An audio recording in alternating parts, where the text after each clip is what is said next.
Sunset तो आप देख ही पा रहे होंगे सामने जो दिखाई दे रहा है।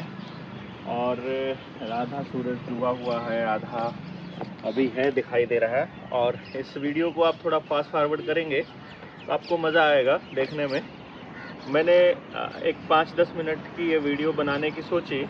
कुछ पॉइंट्स थे मैं लिख रहा था जब मैं नौकरी करता था, और उसके बाद आया यहाँ इंस्टीट्यूट खोला, फिर सामाजिक एक्टिविटीज़ में पार्टिसिपेट करना शुरू किया, फिर लोगों को जगाना शुरू किया और इस यात्रा में आगे बढ़ा। तो ऐसे छोटे छोटे पॉइंट्स लिखते लिखते कुछ चीज़ें आई। मैंने सोचा आपसे पूछ लिया जाए आप कौन से लेवल पर हैं। मतलब मुझे एक चीज़ समझ आई कि हमारी कॉन्शियसनेस के, हमारी बुद्धि के, हमारी चेतना के 7 लेवल ऑफ कॉन्शियसनेस पे मैंने पॉइंट्स लिखे कि जब हम आए थे नौकरी छोड़ करके, तो आप अपने आप को कौन से लेवल पर मानते हैं। मीन्स आपको क्या लगता है कि आप कहाँ पर अभी स्टैंड करते हैं जो भी काम आप कर रहे हैं उसमें। जैसे पहले लेवल पर जो बंदा होगा वो बड़े आरामदायक स्थिति में अपना जीवन जी रहा है। रोज़ सुबह उठता है, जाता है, आता है, हफ्ते वाले दिन किसी रिश्तेदार के यहाँ चला जाता है, कुछ खाने पीने के लिए बाहर निकल जाता है, दोस्तों को, अपने मित्रों को, रिश्तेदारों को कभी मिठाई दे आता है, कभी मिठाई ले आता है, जो भी मिल जाता है खा लेता है। कुछ सिलेक्शन नहीं करता है कि उसे क्या खाना है, क्या नहीं करना है, और इस बात के ऊपर भी ज़्यादा चिंता बहस नहीं करता है कि उसको कैसा जीवन जीना है। बस जो उसे टीवी बता देता है, जो अखबार बता देता है, जो भी चीज़ें उसको कोई भी रिश्तेदार बता देता है, जानकार बता देता है, वो उसको मान लेता है कि हाँ ऐसा ही होता होगा। ये है पहला लेवल। दूसरे लेवल में क्या होता है कि वो व्यक्ति सोचना शुरू करता है कि कुछ गड़बड़ है, ये सब फिट नहीं बैठ रहा है।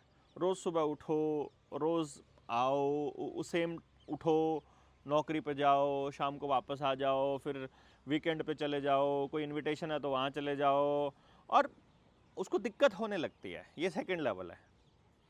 तीसरा लेवल होता है जब जब कॉन्शियसनेस का लेवल जब आपका ऊंचा उठता है, तो तीसरे लेवल पे जब होता है उसमें आप रिलीजन, पॉलिटिक्स और साइंस, मतलब जो भी चीज़ें दिख रही हैं उसके ऊपर क्वेश्चन करना चालू करते हो कि यार कुछ गड़बड़ है, नहीं यार ऐसे नहीं होना चाहिए, नहीं ऐसे होना चाहिए, ये चीज़ सही है, ये चीज़ गलत है, ये ऐसा, मतलब इस तरह से आप क्वेश्चन करने लगते हो। खुद भी बोलते हो और दूसरों से भी बात करते हो। लेकिन जब दूसरों से बात करते हो तो दूसरे उसको बोलते हैं क्यों पागल हो रहा है, क्या ज़रूरत पड़ी है, दिक्कत क्यों मान रहा है, सब कर रहे हैं तुम भी कर लो। ये तीसरा लेवल है जब आपसे बाकी सब लोग कहते हैं।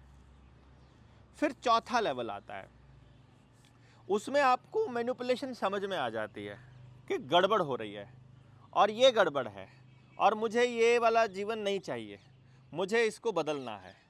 यहाँ आकर के वो आदमी सिस्टम किस तरह से कंट्रोल करता है, bye fear, food and music, यानी कि आवाज़ यहाँ इम्पॉर्टेंट है। वहाँ आप लोग उन आवाज़ों की तरफ देखना चालू कर देते हो जो आपको डिस्टर्ब करते हैं। जैसे मैं आपको एक थोड़ा एग्जांपल बताता हूँ।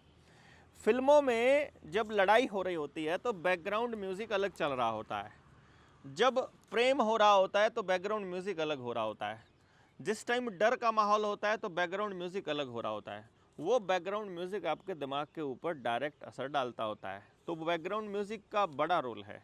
आप किस तरह का खाना खाते हो, आप चीज़ों से कितना डरते हो और किन चीज़ों से कितना डरते हो, इस सब के ज़रिए आपको कंट्रोल किया जाता है। जब आपको ये समझ में आना शुरू हो जाए तो समझो आप चौथे लेवल पर आ गए हो कॉन्शियसनेस के। पाँचवें लेवल पर क्या होता है, आपको समझ में आ जाता है कि ये सारी चीज़ें जो हो रही हैं ये नौटंकी है, और तब आप दूसरों को ब्लेम करना बंद कर देते हो और अपने अंदर झांकना चालू करते हो। जब आप अपने अंदर जाते हो तो आपको मालूम पड़ता है कि जो आपके विचार हैं वही रियलिटी को बनाते हैं, कंस्ट्रक्ट करते हैं, उन्हीं से सब कुछ बनता है। यानी आप जैसा सोचते हो वैसी दुनिया आपकी बनने चालू हो जाती है। ये आपको जब समझ में आ जाता है तो तब आप अंदर जाना चालू करते हो। ये पांचवा लेवल है, जब आपको समझ में आ जाता है कि कहीं बाहर किसी को ब्लेम करने का कोई फ़ायदा नहीं है। छठे लेवल पर जब आप अपनी एनर्जी को कंट्रोल करना चालू कर देते हो, जब आपको मालूम होता है कि आप अपने विचारों को कंट्रोल कर रहे हो, आपको गुस्सा आ रहा है, आप गुस्सा नहीं करते हो, गुस्से की बात होती है तो भी नहीं करते हो, आपको सामने चीज़ें दिखाई दे रही हैं लालच वाली, लेकिन आप उस लालच में नहीं फंसते हो, आपको डराने की कोशिश की जा रही होती है, आप डरते नहीं हो, आपके सामने खाना रखा है, आप छोड़ देते हो, आपको भूख लगी है तो भी आप काम चला लेते हो, आपको सब गंदगी नज़र आ रही है, आप इग्नोर कर देते हो, आप किसी को ब्लेम कर सकते हो, किसी के ऊपर लांछन लगा सकते हो, किसी को कह सकते हो कि तुमने ये किया, तुम्हारी गलती निकाल सकते हो, लेकिन अब नहीं निकालते हो क्योंकि आप कहते हो ठीक है छोड़ो यार कोई दिक्कत नहीं है। तब आपको मालूम पड़ जाता है कि आपका जो अनुभव है वो आपके थॉट्स ही शिफ्ट करते हैं और आप उनको अपने हिसाब से ही तैयार करते हो, यानी आपकी मर्जी के बिना आपके दिमाग में ऐसा कोई थॉट नहीं आता है। ये छठा लेवल होता है। सातवें लेवल पर जब आप हमेशा ग्रैटिट्यूड में रहते हैं, मतलब आप हमेशा धन्यवाद की पोजीशन पर रहते हैं, एहसानमंद रहते हैं, जब आप इस प्रकृति को, इस परमात्मा को, जब भी कुछ भी आपको मिलता ना मिलता, जिस भी सिचुएशन में आप होते हो, बस आप धन्यवाद कहते हो, और हमेशा कुछ भी गलत हो जाए तो आपके दिमाग से, आपके मन से, आपकी ज़बान से एक ही बात आती है, इससे बुरा भी हो सकता था, इतने में काम चल गया बहुत है, इतना तो यहाँ तो बचा लिए। और इस तरह से वो रियलिटी जो है वो काम करती है और बाहर से कोई भी चीज़ आपको परेशान नहीं कर पाती है, और हमेशा आप अपने अंदरूनी पावर के ऊपर ही भरोसा करते हो। ये लेवल है जब आपका सातवां लेवल है। और आपके जीवन में इनमें से कौन से लेवल की चीज़ें रेजोनेट कर पा रही हैं, आप कौन से लेवल पर हैं, यदि आप बताएंगे तो अच्छा लगेगा, हमें पता रहेगा कि आप कौन से लेवल पर हैं।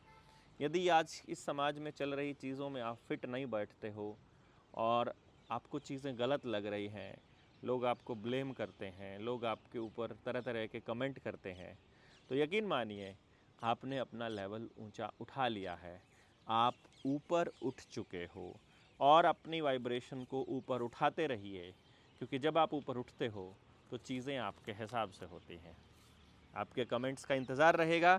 वीडियो कैसी लगी, आपको ये कॉन्सेप्ट कैसा लगा, और इस पे हमें और चर्चा कितनी करनी चाहिए, क्योंकि एनर्जी, वाइब्रेशन एंड फ्रीक्वेंसी पे हम पहले भी बहुत चर्चा कर चुके हैं, लेकिन इसमें जब हम ट्रेनिंग्स में आते हैं तो वहाँ हम प्रैक्टिकल आपको करके दिखाते हैं, और जो प्रैक्टिकल इसमें शामिल होते हैं उनको मालूम होता है कि ये कितनी बड़ी चीज़ है। तो शेयर करेंगे आप बाकी लोगों के साथ, और अपना कमेंट में अपना अनुभव ज़रूर लिखेंगे। इन्हीं शब्दों के साथ जय हिंद, जय भारत, जय जोहार। जय जोहार का नारा है, भारत देश हमारा है। जय हिंद साथियों, शेयर कीजिएगा।